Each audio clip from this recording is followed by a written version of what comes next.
വേലക്കാരൻ അകത്തോട്ട് വെച്ചാട്ടെ. പാലടച്ചേക്ക്. നീ ഇങ്ങോട്ട് വന്നടാ. നീ ഇവിടുത്തെ ആരാ? വേലക്കാരൻ. ഒരു വേലക്കാരൻ ചെയ്യേണ്ട പണി എല്ലാം ചെയ്തിട്ടാ ഞാൻ അവിടെ പോയിരുന്നത്. നീ എന്തോന്ന് ചെയ്തു? ഞാനോ? മുറ്റടിച്ചു, തുണി കഴുകിയിട്ടു, ചോറും കറിയും വെച്ചു. തീർന്നോ ജോലി? തീർന്നു. ഇനിയിപ്പോ ഒരു പണി ഇല്ല.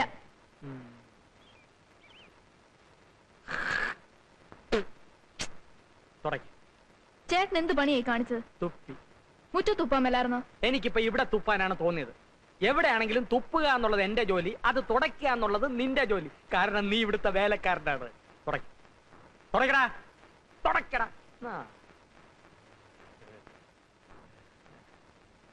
പോയി കഴുകിക്കൊണ്ടോടാ. രാവിലെ എഴുന്നേറ്റ് കുളിച്ച് ഷർട്ടിനകത്ത് കയറി നടന്നോളൂ. 10 പേര് കണ്ടാലെങ്കിലും വേലക്കാരനാണെന്ന് തോന്നണ്ടേ?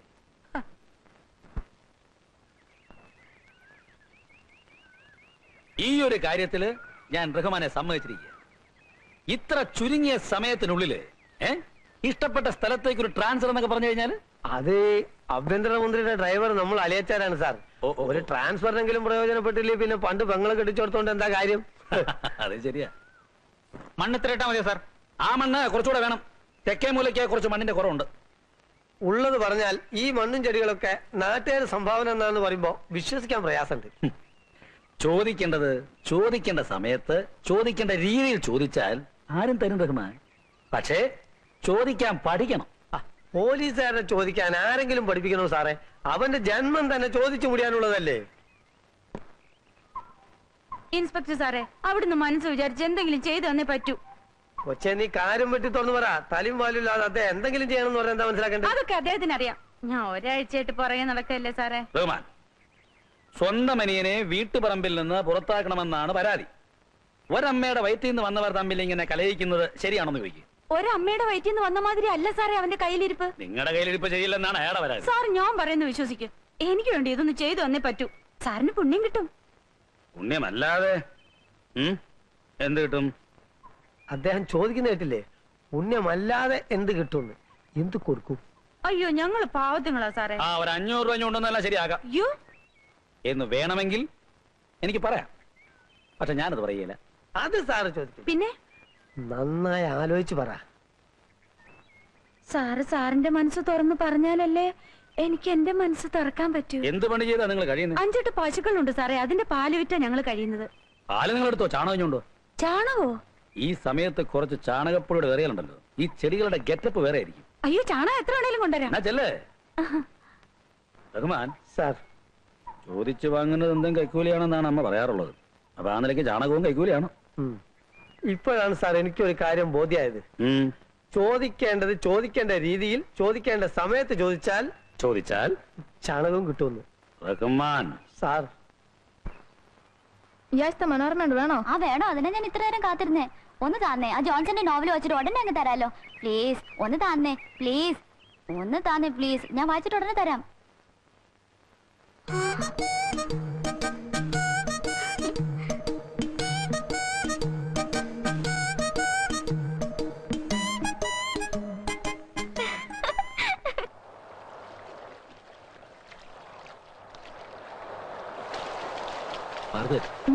എന്ത് പറ്റി തനിക്ക്? എനിക്കറിഞ്ഞൂടാ. ഇതുവരെ എനിക്ക് ചെറിയാനോട് മിണ്ടാനും പെരുമാറാനും വിഷമമില്ലായിരുന്നു. പക്ഷേ അന്നെന്നോട് ഐ ലവ് യു എന്ന് പറഞ്ഞില്ലേ, അതിൽ പിന്നെ എനിക്കും അങ്ങനെ തന്നെയാ. ഉണ്ണാൻ ചെന്നിരുന്ന പാത്രത്തിൽ മാർഗരറ്റ്, കൈ കഴുകാൻ ചെന്ന വെള്ളത്തിൽ മാർഗരറ്റ്. ചെറിയാനെ, എനിക്ക് ജീവിതത്തിൽ കിട്ടാത്തത് ഒന്ന് മാത്രമേ ഉള്ളൂ, സ്നേഹം. എന്റെ കയ്യിൽ സ്നേഹം ഇഷ്ടം പോലെയുണ്ട്. പക്ഷെ സ്വസ്ഥത അതൊരു തരി പോലും ഇല്ല. എന്താ ചെറിയാൻ ഇത്ര വിഷമം? വയസ്സ് ഇത്രയൊക്കെ ആയില്ലേ. ഇനി ഒരു ചെറിയ ബിസിനസ് തുടങ്ങണം. അതിനു മുമ്പ് കുറച്ച് സ്ഥലം വാങ്ങണം. ഒരു ചെറിയ കെട്ടിടവും വയ്ക്കണം. എന്നിട്ട് വേണ്ടേ മാർഗരറ്റിനെ കൂട്ടിക്കൊണ്ടുപോവാൻ. പക്ഷെ അതിനൊക്കെ ഉടനെ കുറച്ച് പണം വേണം. അതിനെപ്പറ്റി ഓർത്ത് വിഷമിക്കണ്ട. ആവശ്യമുള്ള പണം ഞാൻ തരാം. Thank you. എന്നാ നമുക്കൊരു സിനിമയ്ക്ക് പോവാം.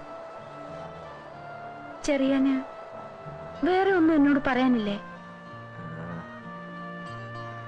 ഉണ്ട്. വേഗം ചെന്നില്ലെങ്കിലേ ഷോ ഹൗസ്ഫുൾ ആയി പോകും.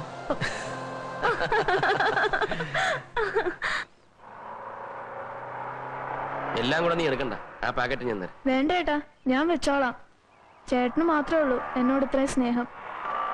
ആ പിശാരി ചേട്ടൻ സമയം കിട്ടി അപ്പൊ എന്നെ കുറ്റപ്പെടുത്തും. അപ്പൊ ചെറിയാനോ? ആ ചേട്ടൻ പിന്നെയും ഭേദ.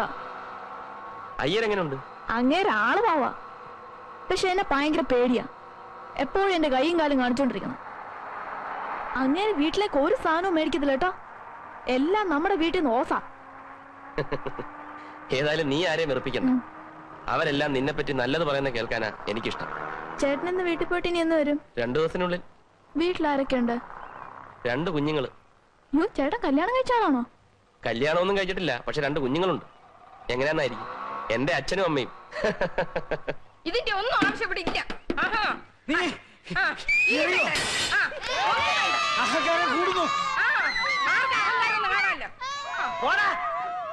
നിനക്ക് തൃപ്തിയായോ? ഇത്ര ആളുകളെ ഇവിടെ വിളിച്ചുകൊണ്ട് കഴിഞ്ഞപ്പോ നിനക്ക് തൃപ്തിയായോ? ഇതിനെല്ലാം കാരണം നിങ്ങൾ ഒരുത്തനാ. ഞാൻ ഇനി എറിയോ? ഇനി എറിയോ? എന്താണ് ഇവിടെ എക്സിബിഷൻ കാണുന്നത്? ഇങ്ങോട്ട് പറയാ, ഇറങ്ങണതാണ്. എടാ താഴെ ഇറങ്ങാൻ. പോരടാ.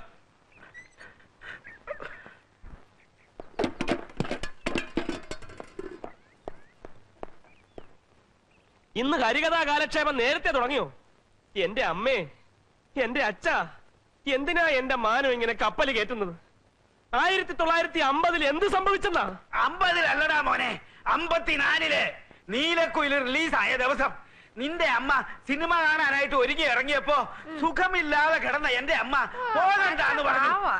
അന്ന് കമാനൊരക്ഷരം മിണ്ടാതെ കണ്ണീര് ഒലിപ്പിച്ചു നിന്ന നിന്റെ ഈ അമ്മ ഇന്ന് നേരം വെളുത്തപ്പോ മുതല് ദംഷ്ട്രീ കാണിച്ച് എന്റെ നേരെ ചാടി കയറാണ്.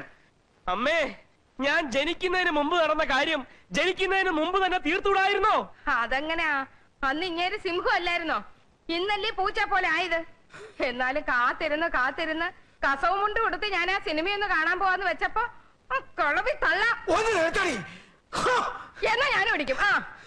എന്നാ പിന്നെ ഞാൻ മാത്രമായിട്ടെന്നാ വെറുതെ ഇരിക്കുന്നത്? വേണ്ടടോ, നെഞ്ചു കലങ്ങി പോവും. വേണ്ട. വനജാദേവി 19 വയസ്സ്, കാർത്തിക നക്ഷത്രം, പെണ്ണ് കൊള്ളാം. ഇതാ നോക്ക്. അടുത്തത് കോമളവല്ലി, അത്തം നക്ഷത്രം, 5 അടി 3 ഇഞ്ച് പൊക്കം. എന്റെ പൊന്നറ്റ, എനിക്കിപ്പൊ കല്യാണം വേണ്ട. എനിക്കല്ല നിർബന്ധം, നിന്റെ അമ്മയ്ക്കാ. അവൾ ഇന്നലെ ഒരു സ്വപ്നം കണ്ടു, നീ ഒരു പെൺകുട്ടിയുമായിട്ട് സഹകരണത്തിലാണെന്ന്. അതേ മകനെ, അമ്മ സ്വപ്നം കണ്ടു. അമ്മയ്ക്ക് സ്വപ്നം കാണാൻ ഒരുപാട് സമയമുണ്ട്. ഇവിടെ മനുഷ്യന് നിന്ന് ഇരിയാൻ സമയമില്ല. അപ്പോഴാ സഹകരണം. എന്നാ നീ അവക്കൊരു വാക്ക് കൊടുക്ക. എന്നെ ഇരുത്തി പൊറപ്പിക്കുന്നില്ല. എന്ത് വാക്ക്? നീ എന്ന് കല്യാണം കഴിക്കുന്നോ ആ പെൺകുട്ടിയെ ഞങ്ങള് തീരുമാനിക്കും. എന്താണ് നിനക്ക് സമ്മതിക്കാൻ ഒരു വിഷമം? സമ്മതിക്കാൻ വിഷമമോ?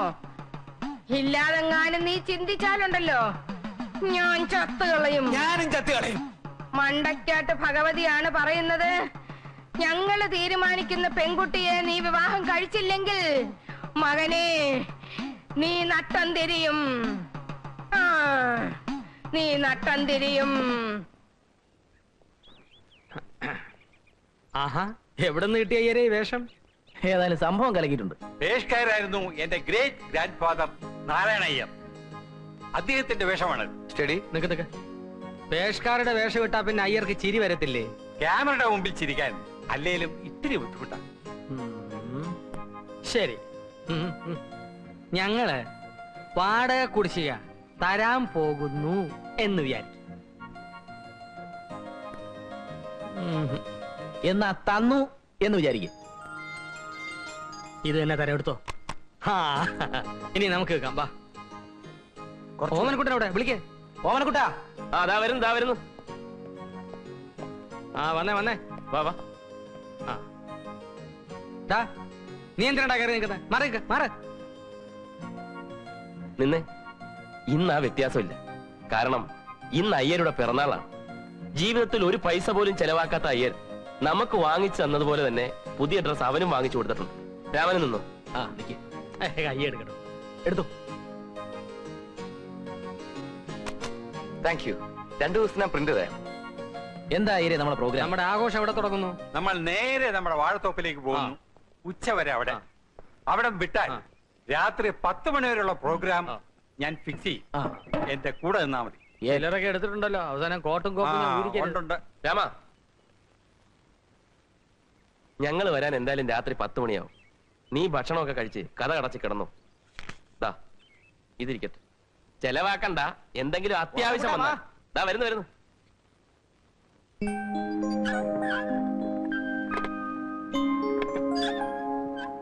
ഓവൻകുട്ട പ്ലീസ് പറയുന്ന നീ എന്തെല്ലാം കാര്യങ്ങൾ എന്നോട് പറഞ്ഞിട്ടുണ്ട്. ഞാൻ ഇതുവരെ അതൊക്കെ ആരോടെങ്കിലും പറഞ്ഞിട്ടുണ്ടോ? ഇത് പക്ഷെ അങ്ങനല്ല. ഓവൻകുട്ട നീ എന്നോടല്ലേ പറയുന്നത്? ആരോടും പറയില്ലെന്ന് സത്യം ചെയ്. ആരോടും പറയില്ല, സത്യം പറ. അയ്യരുടെ ബർത്ത്ഡേ കൊണ്ടാടാൻ പയ്യനെ വീട്ടിലാക്കിയിട്ട് ഞങ്ങൾ വാഴത്തോപ്പിലേക്ക് പോയി. രാത്രി 10 മണി കഴിഞ്ഞ് മടങ്ങി വരാനായിരുന്നു ആദ്യത്തെ പ്ലാൻ. വാഴത്തോപ്പിൽ തകർത്തോണ്ടിരുന്നപ്പോഴാ നമ്മുടെ MD-യുടെ ഓപ്പറേഷന്റെ കാര്യം ഞാൻ ഓർത്തത്.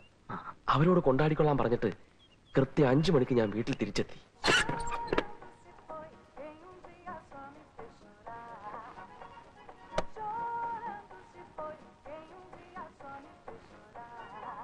രാമ,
രാമ കഥ തുറക്ക്.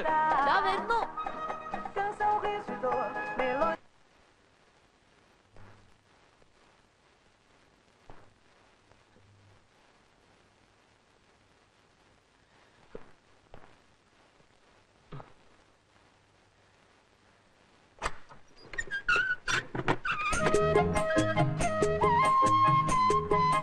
ചേട്ടൻ രാത്രി 10 മണിക്കേ വരുമെന്ന് പറഞ്ഞിട്ട്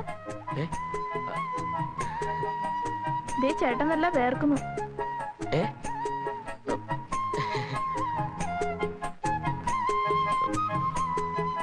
കുടിക്കാൻ കുറച്ച് വെള്ളം തരാമോ?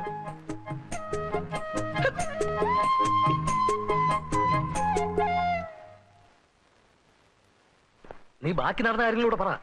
അയ്യര് സംഘം ആഘോഷം കഴിഞ്ഞ് തിരിച്ചു വരുന്നതിന് മുമ്പ് ഞാൻ അറിഞ്ഞ കാര്യം അവളെ ധരിപ്പിക്കണമെന്ന് എനിക്ക് ഒരേ ടെൻഷൻ. പക്ഷെ ഒരു കാരണം ഒത്തു കിട്ടണ്ടേ? ഒടുവിൽ ഒത്തു കിട്ടി.